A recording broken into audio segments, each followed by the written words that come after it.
Welcome to மிச்சுட்ல சமையல் அறைங்க. இன்னைக்கு நம்ம பார்க்க போகிறது ஒரு புடலங்காய் கூட்டு ரெசிபி தான். இது சிம்பிளாகவும் ஈஸியாகவும் பண்ணிடலாம். எங்கள் வீட்டு குழந்தைகளுக்கு இது ரொம்பவே பிடிக்கும். இது எப்படி செய்யணும்னு வீடியோக்குள்ளே போய் பார்க்கலாம் வாங்க. இன்னும் நீங்கள் மிச்சுட்லா சமையல் அறை சேனலை சப்ஸ்கிரைப் பண்ணலையா? உடனே ரெட் கலர் பட்டனை கிளிக் பண்ணி சப்ஸ்கிரைப் பண்ணிக்கோங்க. கூடவே இருக்க பெல் ஐக்கானையும் கிளிக் பண்ணிக்கோங்க. உடனுக்குடன் அப்டேட்ஸ் உங்களை தேடி வருங்க. இன்றைக்கி நம்ம பார்க்க போகிறது புடலங்காய் கூட்டு ரெசிபி. அதுக்காக நான் பருப்பெல்லாம் எடுத்து ஊற போட்டேன். இதில் கடலைப்பருப்பும் பாசிப்பருப்பும் நல்லா கழுவிட்டு ஊற போட்டிருக்கேங்க. இது கொஞ்சம் நேரம் ஊறட்டும். ஒரு ½ அன் ஹவர் ஊறிச்சுன்னா நல்லாயிருக்கும்.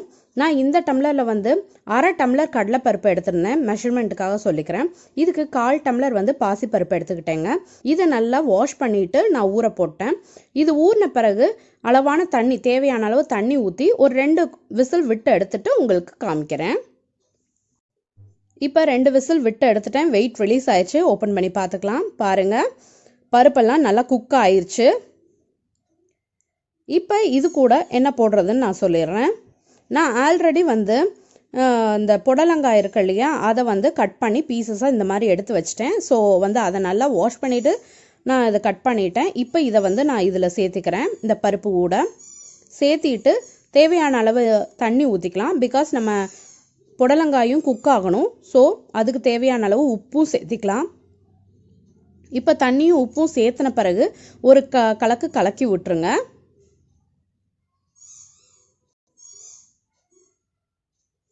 இந்த மாதிரி கலக்கி விட்டுருங்க. இப்போ மூடி போட்டு கொஞ்ச நேரம் குக் பண்ணலாம். ஒரு 15 மினிட்ஸ்க்குள்ளே இது குக் ஆயிரும். நம்ம இந்த விசிலை கழட்டிடலாம். விசில் போடாமல் தான் நான் குக் பண்ணிகிட்ருக்கேன். நம்ம விசில் போட்டு லாக் பண்ணணுன்னு அவசியம் கிடையாது. இப்போ ஒரு 15 மினிட்ஸ் ஆயிடுச்சு. நம்ம புடலங்காய் நல்லா குக் ஆயிடுச்சு. இந்த ஸ்டேஜில் நம்ம தேவையானதெல்லாம் அரைச்சி ஊற்றிக்கலாம்.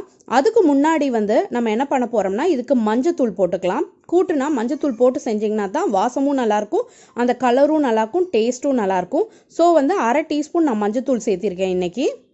சேர்த்து எல்லாத்தையும் நல்லா கலந்து விட்டுற போகிறேன். இப்போ நல்லா கலந்து விட்டு ஒரு 2 நிமிஷம் குக் பண்ணி எடுத்துக்கலாம். நான் ஒரு மிக்ஸி ஜார் எடுத்துக்கிட்டேன். இதில் தான் விழுது அரைக்க போகிறோம். ஸோ அதுக்கு தேவையான தேங்காய் எடுத்துக்கிட்டேன். ஒரு 1/4 மூடிக்கு பக்கம் தேங்காய் எடுத்துக்கிறேன். அதை கீத்தா போட்டு எடுத்தாச்சு. அது கூட கொஞ்சம் கருவேப்பிலை சேர்த்தியாச்சு. இது கூட 1 டீஸ்பூன் ஜீரகம் சேர்த்திக்கிறேன். இது கூட காரத்துக்கு 2 பச்சை மிளகாய் எடுத்துருக்கேங்க. இப்போ இதை தண்ணி ஊற்றி நல்லா விழுதாக அரைச்சி எடுத்துட்டு காமிக்கிறேன்.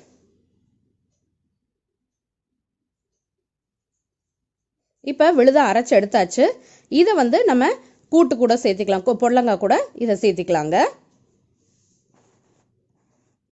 இப்போ நம்ம விழுது எல்லாமே இந்த குக்கரில் புடலங்காயோட சேர்த்திட்டோம். இப்போ இது விழுது கொஞ்சம் கெட்டியாக இருக்கும். ஸோ நம்ம மிக்ஸி ஜாரை மட்டும் நல்லா அலசிட்டு அந்த தண்ணியை மட்டும் இதில் சேர்த்திக்கலாம். அதிகமாக தண்ணி ஊற்ற வேண்டாம். இப்போ தண்ணி சேர்த்தின பிறகு இதை ஃபுல்லாக ஒரு கலக்கு நல்லா கலக்கி விட்டுறலாங்க. இப்போ நம்ம விழுது அரைச்சி ஊற்றிருக்கோம் இல்லையா, தேங்காய் விழுது. ஸோ அதுக்கு உப்பு தேவைப்படும். ஸோ அதனால் உப்பு சேர்த்திக்கலாம். நான் ஒரு ½ டீஸ்பூன் கல் உப்பு எடுத்து சேர்த்திருக்கேன். இதை நல்லா கலந்து விட்டுறலாம். ஒரு சைடு குக்கரில் நமக்கு கூட்டு ரெடி ஆகிட்டுருக்கு. அதுக்கு ஒரு தாளிப்பு கொடுத்துடலாம். ஸோ ஒரு கடாயை வச்சு அதில் தேவையான அளவு எண்ணெய் ஊற்றிக்கிட்டேன். 1 டேபிள் ஸ்பூன் எண்ணெய் ஊற்றிருக்கேங்க. இந்த எண்ணெய் நல்லா ஹீட் ஆனதும் 1 டீஸ்பூன் கடுகு உளுந்தம் பருப்பு சேர்த்திட்டேன். இது நல்லா பொரிஞ்ச பிறகு ஒரு சின்ன வெங்காயம் ஒரு 5-6 எடுத்து கட் பண்ணி வச்சுருந்தேன். அதையும் சேர்த்திட்டேன். அடுத்து ஒரு வரமிளகா மட்டும் சேர்த்திக்கிறேன். சின்ன மிளகாயாக சேர்த்திக்கிறேன் காரத்துக்காக. அண்டு கொஞ்சம் கருவேப்பிலையும் சேர்த்திக்கிறேன். இதை நல்லா தாளித்து விட்டுறலாம், கிளறி விட்டுறலாம்.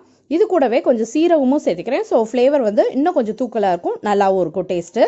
ஸோ இதை நல்லா ஒரு நல்லா வதக்கி விட்டுட்டு அதுக்கப்புறம் இதை நம்ம கூட்டில் சேர்த்துக்க போகிறோம்.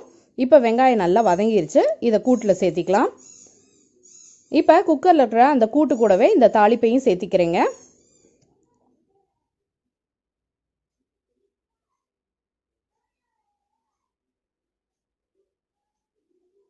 எல்லாம் சேர்த்தின பிறகு ஒரு கலக்கி விட்டுறலாம். கூட்டு பாருங்கள் கெட்டி ஆயிடுச்சு. இன்னும் கொஞ்சம் நேரம் குக் ஆச்சுன்னா இது ஃபுல்லாக தயாராகிருங்க. ஒரு 5 மினிட்ஸ் மட்டும் குக் ஆச்சுன்னா போதும். ஸோ மூடி போட்டு குக் பண்ணி எடுத்துக்கலாம். புடலங்காய் கூட்டு ரெசிபி ரெடி ஆயாச்சு. நான் பவுலுக்கும் ட்ரான்ஸ்ஃபர் பண்ணிட்டேன். ஏன் குழந்தைகளுக்கு இந்த கூட்டு ரொம்பவே பிடிக்குங்க. வெறும் சாதத்தோட கூட்டு போட்டு பிசைஞ்சு வச்சிட்டோம்னா ஃபுல்லாக காலி பண்ணிடுவாங்க. இந்த கூட்டு ரெசிபி ரொம்பவே ஹெல்த்தியானதும் கூட, ஈஸியாகவும் இருக்கும். சட்டுன்னு செஞ்சிடலாம். இந்த ரெசிபி வீடியோ உங்களுக்கு பிடிச்சிருந்தா என் வீடியோவை லைக் பண்ணுங்க, ஷேர் பண்ணுங்க, கமெண்ட் பண்ணுங்க. என் சேனலுக்கு நீங்கள் புதுசாக இருந்தால் என் சேனலை சப்ஸ்கிரைப் பண்ணிக்கோங்க. கூடவே இருக்க பெல் ஐக்கானை மறந்துடாமல் கிளிக் பண்ணிக்கோங்க. Until I meet, it's signing off from Michitla. Thank you. Bye.